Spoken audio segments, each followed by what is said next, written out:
जानते हैं वक्त का सुपर पावर जिसके पास पेट्रोल मिसाइल की कोई कमी नहीं, जो पूरी दुनिया में दादागिरी करने में मशहूर है। अमेरिका से लेकर यूरोप और न जाने कितने ममालिक एक साथ खड़े हैं। क्या कभी आप ये नहीं सोचते, हमारी आंखें तो बहती हैं, दर्द तो होता है, तकलीफ तो होती है, लेकिन प्राउड फील भी होता है कि इतने सारे कुत्ते अगर भौंक रहे हैं तो एक छोटे से इलाके के लिए महीने भर 40 दिन से जंग करके तबाह कर डाला, बम बारूद से पूरे शहर को राख कर डाला।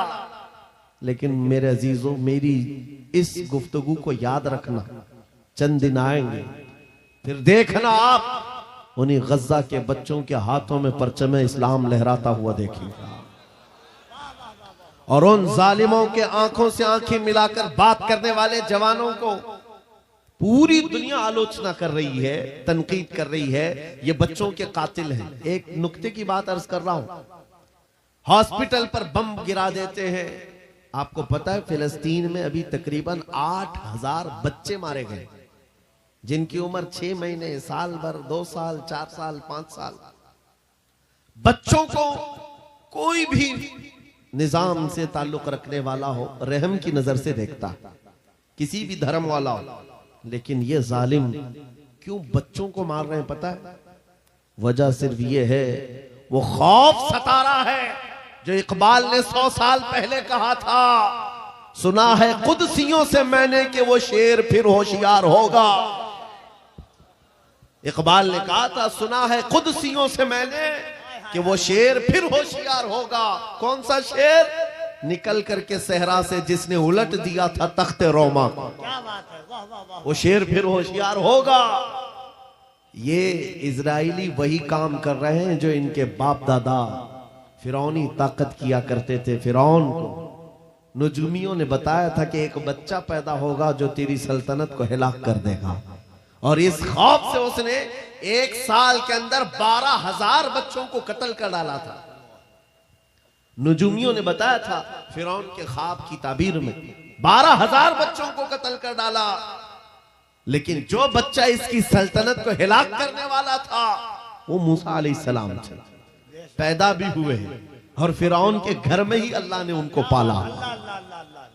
आपको पता है, तफसीर उठा करके देख लें, जब हजरत मूसा अलैहिस्सलाम की माँ, उनकी विलादत का वक्त करीब आया तो तहखाने में गई, बेटा पैदा हुआ। हालात ऐसे थे कि फिरौन जो भी बच्चा पैदा होता ज़बह कर देता था। कुरान में आया, युज़ब्बिहूना अब्नाअहुम व यस्तहयूना निसाअहुम। लड़की पैदा होती तो जिंदा छोड़ देते थे, बेटा पैदा होता तो ज़बह कर देते थे।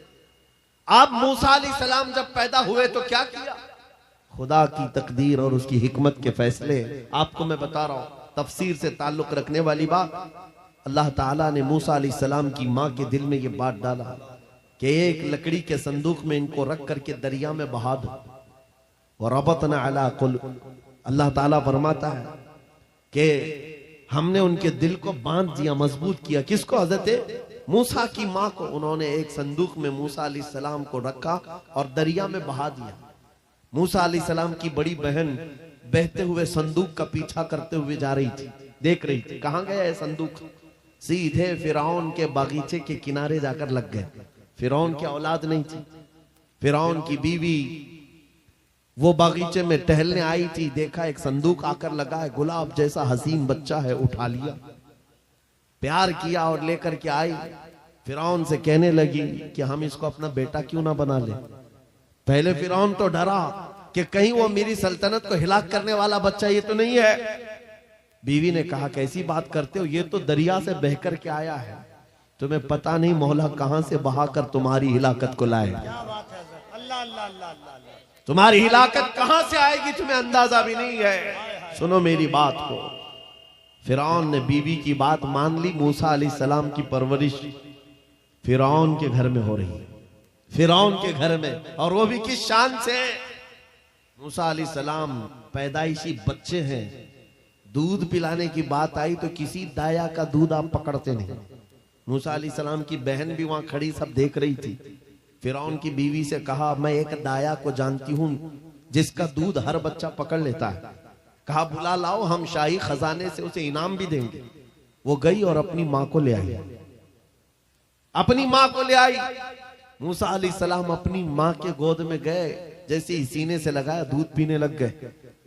बादशाहत में खुशी, और मूसा अलैहिस्सलाम की माँ को इनाम और इकराम भी दिया गया। हर बच्चे की परवरिश के लिए मूसा अलैहिस्सलाम की माँ को फिरौन के घर में रखा गया। तुम्हें पता है रब तबारक व तआला की हिकमत के फैसले।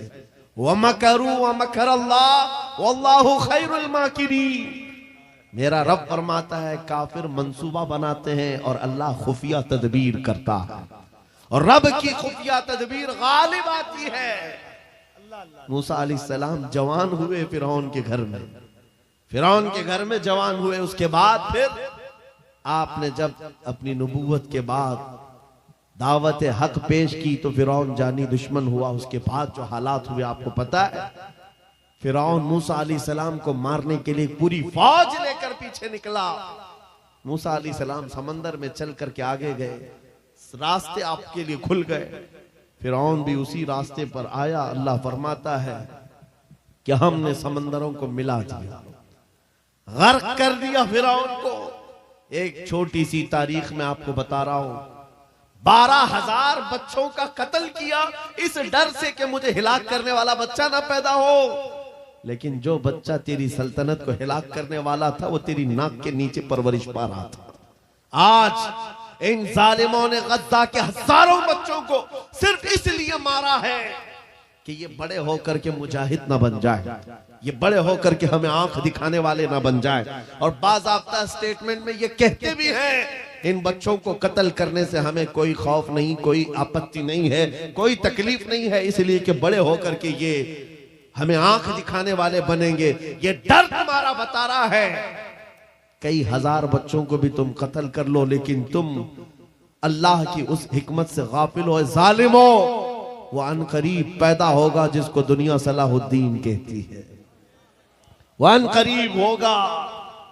मेरे अजीजों, आज के नौजवानों से मैं ये कहता हूं, तुम्हारे दौर में भी ये डरा सहमा हुआ जो माहौल है लोग बनाने की कोशिश कर रहे हैं, अभी देखना और हालात खराब किए जाएंगे। हमारी हुकूमत आएगी तो मस्जिदों को तोड़ डालेंगे, मदरसों को तोड़ डालेंगे। इन जालिमों को लगता है तुम्हारे सारे बिल्डोजर में ही ताकत है। सिर्फ ताकत इसी का नाम है। राज मिल जाए, तख्त मिल जाए, उस वक्त कुछ लोगों के ऊपर जुल्म करना आसान है, जिस तरह चंगेज ने भी किया, हलाकू ने भी किया, बड़े बड़े जालिमों ने किया है, और उनका हशर भी तुम्हें मालूम होना चाहिए। इंशाअल्लाह वो वक्त आएगा जब खसो खाशात की तरह तुम बहा दिए जाओगे, अखबारों में तुम्हारा नाम तक ना होगा। और अगर कुछ बाकी रहेगा तो क्या रहेगा? न घबराओ मुसलमानों, अभी खुदा की शान बाकी है, अभी इस्लाम जिंदा है, कुरान बाकी है। ये जालिम काफिर क्या समझते हैं जो रोज हमसे उलझते हैं? अरे अभी करबला का आखिरी मैदान बाकी है।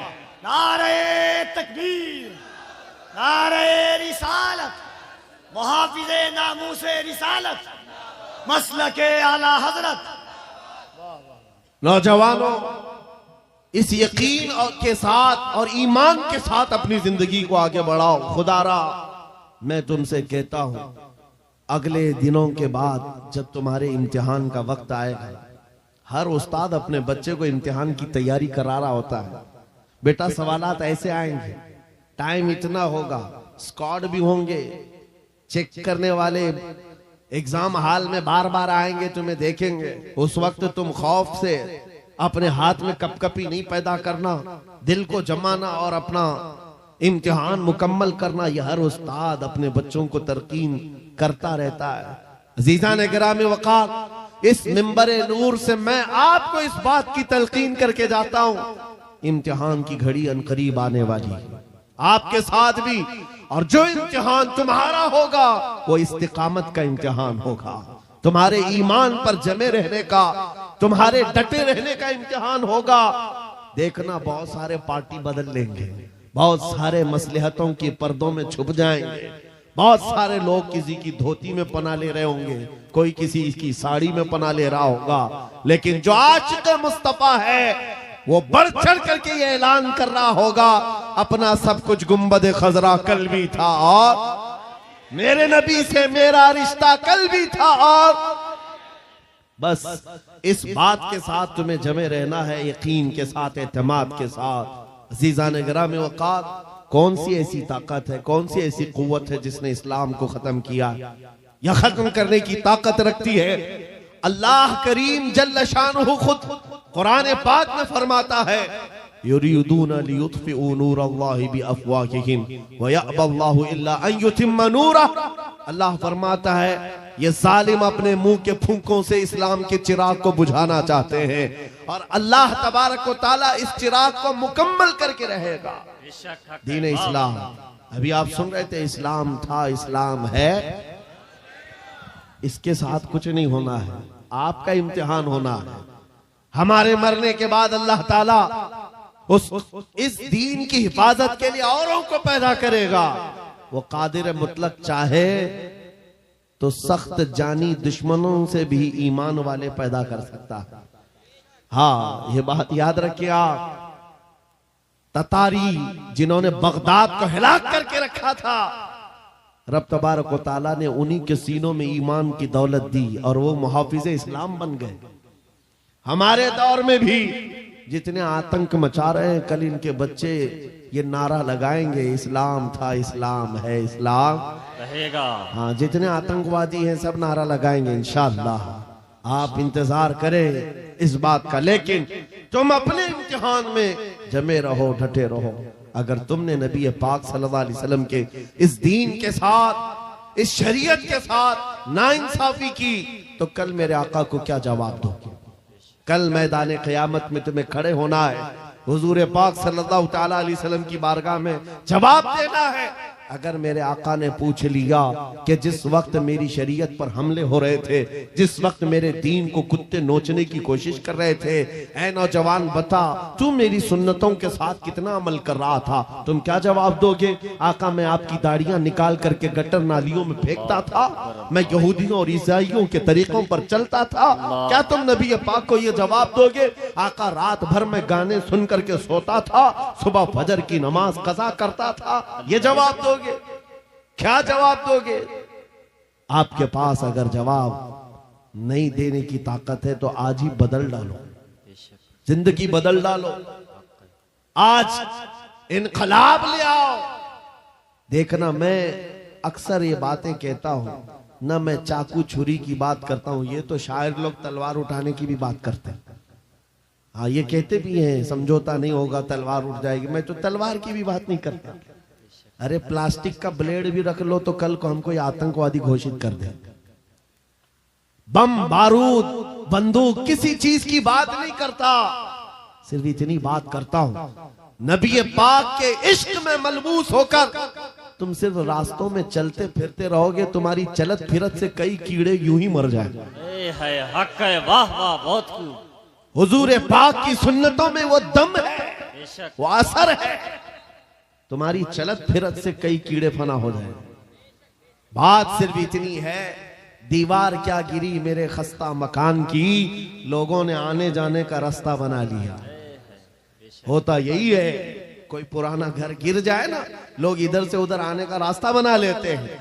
आज हमारी जमात के अंदर इंतशार हुआ, नौजवानों में आवारगी आ गई, तो हर कुत्ता हमको ही टारगेट करने लग गया, हर कुत्ता हमें ही भौंकने लग गया।